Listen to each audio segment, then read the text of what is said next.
Halo semua, kembali lagi dengan gua Scar Killer. Jadi seperti biasa, ayo kita lanjutin untuk part ke-33 dari manhwa Ranger Return Remake ini. Karena pasti kalian sudah tidak sabar untuk lanjutannya sebelum kita mulai ke alur ceritanya. Untuk kalian yang suka nonton gameplay game yang gua pernah mainin, bisa cek replaynya di playlist gua atau klik tautan yang muncul di atas. Dan supaya gua bisa terus buat video baru, maka jangan lupa like, share, dan subscribe. Sekalian juga nyalain loncengnya biar kalian tidak ketinggalan video baru gua. Oke, kalau gitu jangan lama-lama lagi. Mari kita mulai ke alur cerita part ke-33. Dwayne terpaku melihat Ali Boss bisa menumbangkan robot Swordman tanpa bergerak sedikit pun. Tak hanya Dwayne, penonton di rumah pun bertanya-tanya apa yang terjadi sampai boneka tersebut bisa jatuh. Tapi seorang penonton berkata jika sebenarnya Ali Boss telah meninju boneka tersebut, walaupun tadi ia berkata tidak melakukan apapun. Sepertinya memang benar jika dilihat dari kepalan tangan Ali Boss yang mengeluarkan asap. Ali Boss pun beralasan jika ia hanya ingin mencari views untuk live streamingnya. Tentu saja karena hal ini para penonton langsung mengatainya penipu. Dwayne lalu bertanya apa yang sebenarnya terjadi. Jadi Ali Boss pun menjelaskan tindakannya yang tidak melakukan apa-apa yang mereka permasalahkan ini. Jadi walaupun sebenarnya di permukaan Colosseum ini mungkin terlihat seperti fighting game yang mementingkan mekanikmu, tapi kenyataannya hal ini lebih mirip turn based game yang berarti sebuah taktik lebih dibutuhkan. Ali lalu bertanya kepada Dwayne. Setelah mendengar hal ini, pilihan apa yang akan ia pikirkan yang bisa dilakukan oleh para pemain. Dwayne pun mencoba menebak jika itu menyerang dan bertahan. Sayangnya jawaban Dwayne salah. Ali langsung kembali menjelaskan jika memang hanya dua pilihannya, maka Colosseum akan jadi sesimpel stat check, yang berarti siapa yang memiliki status tertinggi adalah pemenangnya. Dan jika seperti itu, maka tak akan ada brawler yang bisa menang melawan Swordman karena jarak serangannya lebih jauh. Jadi itulah alasan kenapa kita harus membuatnya menjadi pertarungan taktik. Mulai dari menyerang, bertahan, skill, menunggu, kabur, dan yang lainnya. Dan juga dalam turn based game ada banyak variasi pilihan yang bisa ia pilih. Walaupun pilihan tersebut pasti ada kelebihan dan kekurangannya yang berbeda-beda. Bahkan dalam PvP atau pertarungan satu lawan satu, mereka akan memilih pertarungan dalam strategi taktik, dan cara termudah untuk melakukannya adalah dengan memasukkan tidak melakukan apa-apa ke dalam salah satu pilihannya. Singkatnya, boneka tadi bereaksi saat melihat pergerakan dirinya dan memprediksi kalau Ali Boss akan menyerangnya. Jadi itulah kenapa setelah Ali Boss memperhitungkan jarak serangannya, boneka itu melompat ke arahnya. Tapi keputusan Ali Boss tidaklah melakukan apapun. Jadi inilah yang membuat boneka itu gagal menyerangnya. Dan jadinya boneka itu malah menyia-nyiakan gilirannya. Lalu dalam waktu 0,3 sampai 0,5 detik celah yang terbuka karena hal itu, ia memiliki kesempatan dan menjelaskan ke Dwayne jika ia memiliki peluang untuk memperpendek jarak serangan, lalu kemudian menyerangnya. Jadi begitulah cara menggunakan taktik untuk membuat giliran. Dan cara ini juga seorang brawler bisa menang melawan Swordman yang jarak serangannya lebih jauh. Kemudian untuk tips yang kedua, ini adalah yang terpenting karena ia harus melihat item setting miliknya atau bagaimana ia dengan cermat memilih item settingnya.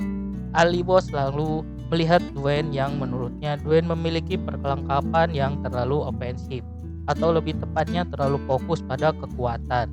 Menurut Ali Boss, keseimbangan antara ofensif dan defensif itu penting dalam pertarungan PvP. Bahkan meskipun ia mempunyai cara untuk menyerang, jika ia tidak bisa bertahan, pastinya akan sulit untuk mendapatkan peluang untuk menyerang saat itu.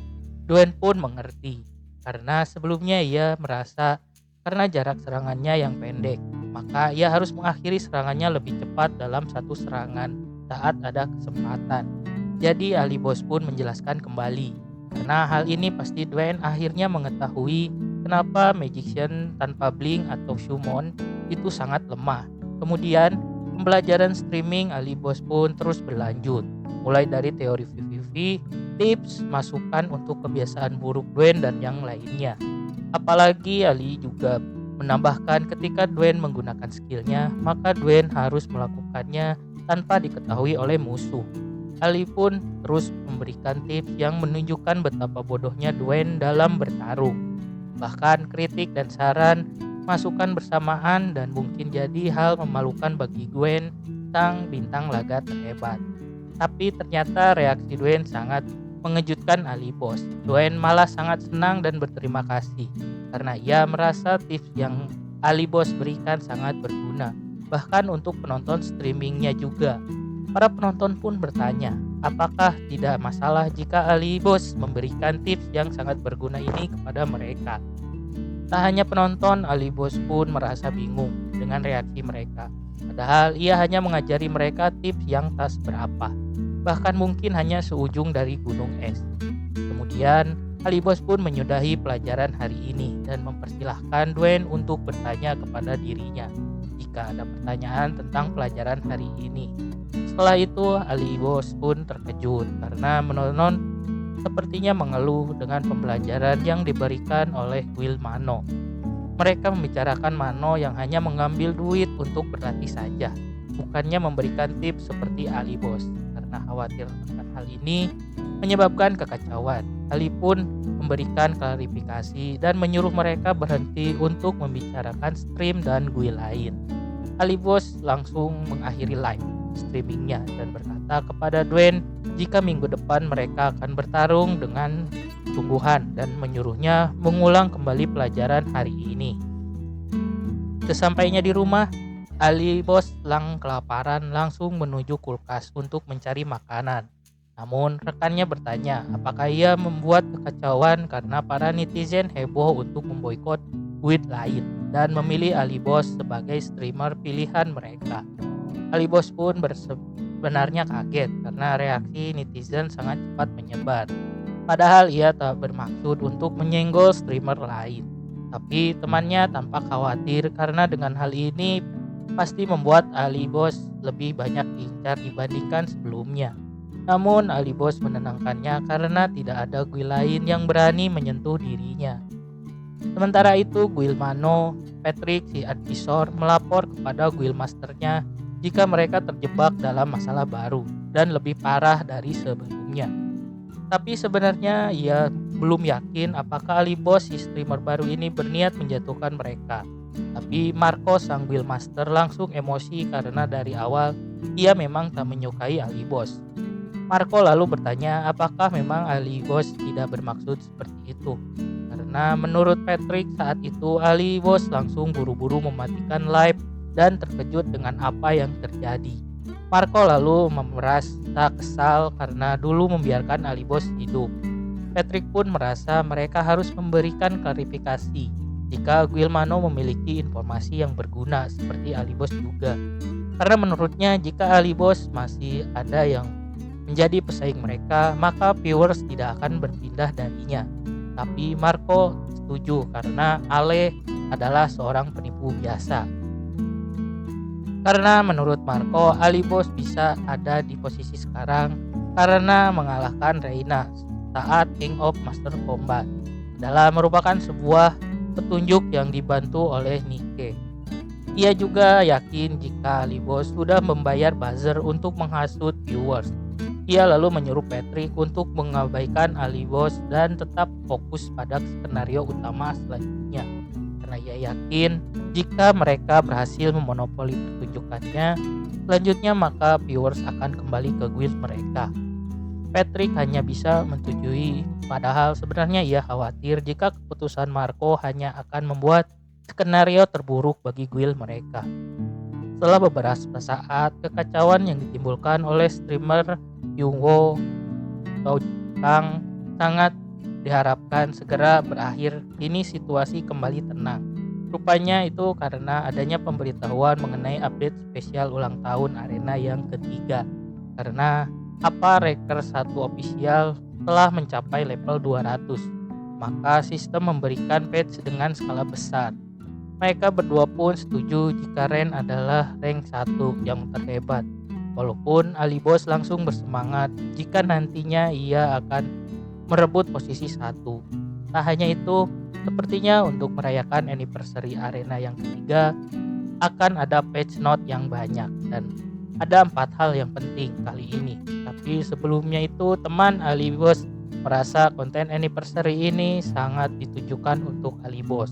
Dan benar saja, Alibos langsung tersenyum penuh arti dan tak sabar nantikan momen tersebut yang menurutnya akan menyenangkan. Dan untuk update spesial ulang tahun ini, yang pertama adalah adanya konten terbaru khusus player dengan rank tinggi. Apabila Relay Class Advance telah ditambahkan, sepertinya mereka sedikit kesulitan karena syarat tersebut memerlukan level 200.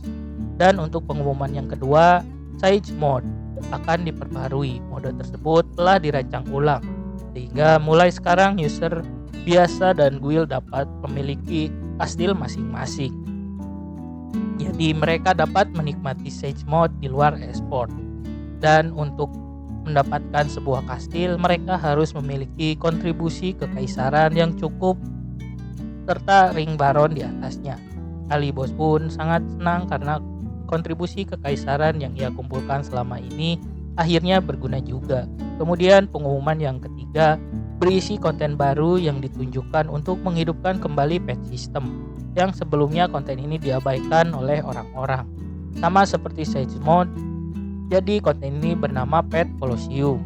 Sebelum Colosseum yang dikhususkan untuk pet, dan menariknya konten ini memberikan hadiah yang luar biasa kepada player di akhir season. Sama seperti Colosseum biasa.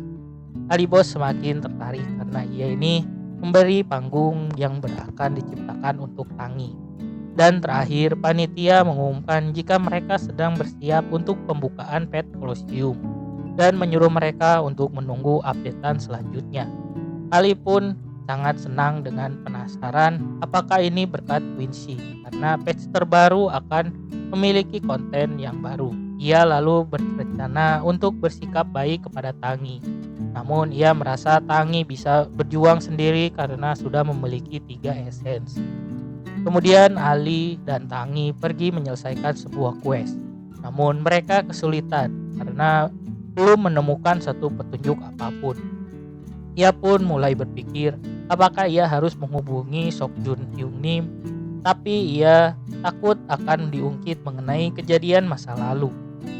Lalu Tangi menunjukkan ke arah suara monster berada, dan benar saja di sana ada monster ogre preman dengan sebuah tato kunci di tubuhnya.